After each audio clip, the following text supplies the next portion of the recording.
naitwa Dorini, natokea Mbezi Beach Africana, kama naenda White Sand. Namshukuru Mungu, ibada leo ni nzuri. Nawakaribisha sana kanisani kwetu Revohim.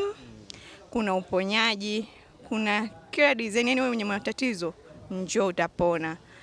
Mimi napenda labda kumshukuru Mungu kama ushuhuda tu, kukaribisha wewe uweze kufika. Mimi nilikuwa ni mgonjwa wa pumu, lakini katika madhabahu hii Mwenyezi Mungu kaniponya pumu.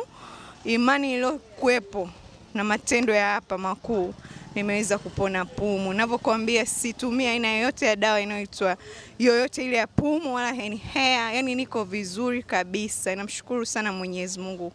Ni nabii pia ni mama yetu, anatufunza kiroho pamoja na mambo mengi, anakushauri. Yani uamini, njoo siku ya Jumanne, Alhamisi, utafurahia, maana unaona naye peke yako, shida zako unaeleza. Si ule mchungaji wa kutangaza kwa mtu, si ule mwenye kusema labda anamsema kwa mtu, hapana. Ni mchungaji ambaye unaona naye mwenyewe matatizo yako, ushauri mzuri. Hana gharama wala tozo yoyote, ni bure kabisa. Ni bure, karibuni.